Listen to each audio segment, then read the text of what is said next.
Thanks for watching. Don't forget to like, comment, share and subscribe to Mufti Tariq Masood, famous scholar.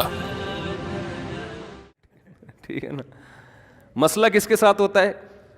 آواز کے ساتھ. اچھا یہ بات یاد رکھیں, اگر کسی کی ہوا خارج ہو جائے مجمع میں تو اس پہ ہنسنا نہیں چاہیے. آپ صلی اللہ علیہ وسلم نے اس پہ بہت سخت تنبیہ کی ہے. کسی محفل میں ایسے ہوا تو بعض حضرات کو ہنسی آئی تو آپ نے سخت تنبیہ فرمائی کہ اس بات پہ کیوں ہنستے ہو جو تمہارے ساتھ بھی ہو سکتی ہے. یہ چیزیں انسان کے کنٹرول میں نہیں ہوتی.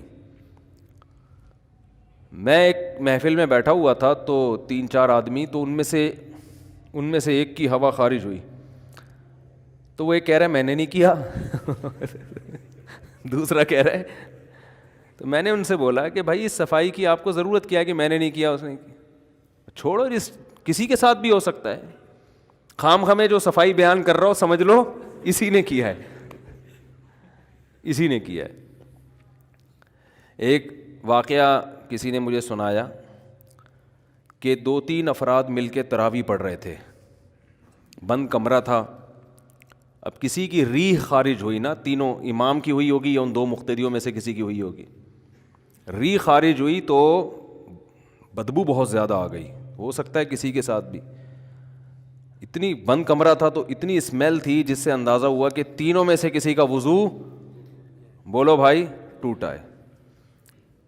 تو اس بتانے والے نے واقعہ سنایا کہ تینوں نے 20 رکعتیں مکمل کی ہیں شرمندگی سے بچنے کے لیے, کہ کیونکہ اب جو جائے گا وہ پکڑا جائے گا. اور لوگ بولیں گے یار ایسی اسمیل, یار پتہ نہیں کیا کھاتے ہو تم. حالانکہ اس کا تعلق پیٹ کے خراب ہونے سے بھی. آدمی زیتون پی رہا ہو اور بدبو بہت زیادہ آ سکتی ہے, کیونکہ پیٹ بعض دفعہ لوگوں کا خراب ہوتا ہے, تو پیٹ تو کسی کا بھی کسی وجہ سے خراب ہو سکتا ہے. تو اس کا کہ انسان کی عزت یا ذلت سے کوئی تعلق نہیں ہے.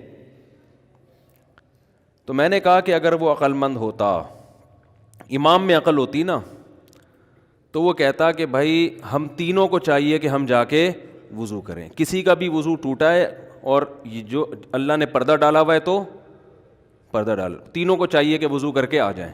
اب جس کا ٹوٹا وہ بیچارہ بغیر وضو نماز پڑھتا رہے, کتنا بڑا جرم ہے بغیر وضو نماز پڑھنا. تو اسلام نے کسی کی جو سیلف ریسپیکٹ ہے نا اس کا بہت زیادہ خیال کیا ہے. نہ تو شرعی حکم میں تبدیلی ہوگی کہ بغیر وضو نماز ہی پڑھتے رہو, تو بہت بڑا جرم ہے. لیکن عزت کا بھی خیال. یہی وجہ ہے کہ علماء نے مسئلہ بیان کیا ہے کہ نماز کے دوران کسی کا وضو ٹوٹ جائے تو ناک کو یوں کر کے نکلے. وہ کیوں؟ اگلا سمجھے گا نکسیر پھوٹی ہے.